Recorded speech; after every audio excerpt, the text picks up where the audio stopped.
4 సువార్తల్లో కూడా శిలువ సన్నివేశానికి ముందు వచ్చే ఘట్టం ఇదే. గెత్సెమనిలో యేసు ప్రార్థన తెలియదా?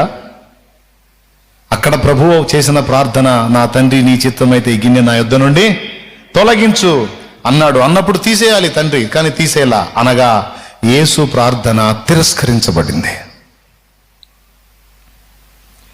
యేసు ప్రార్థన తిరస్కరించబడింది అంటే మీరు అది పూర్తి చేయాలి. మన ప్రార్థన రైట్. ఎందుకు ఇట్లా వరుస చెప్తున్నానంటే ఈ వరుస వచ్చి ఒక దగ్గర ఆగుతా. అందుకని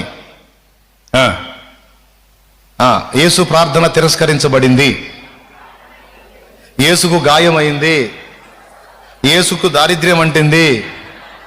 ఓకే, యేసును తండ్రి చెయ్యి విడిచాడు. యేసు విషయంలో వారి కేకలు గెలిచాయి,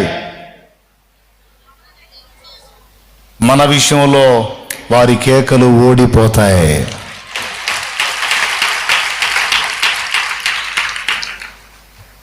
ఇప్పుడు మూలవాక్యం దగ్గరికి వచ్చాం. అర్థం కాలేదా? యేసు విషయంలో వారి కేకలు గెలిచాయి అంటే ఇప్పుడు మనకు వ్యతిరేకంగా లేచిన కేకలు ఓడిపోతాయి పక్కా.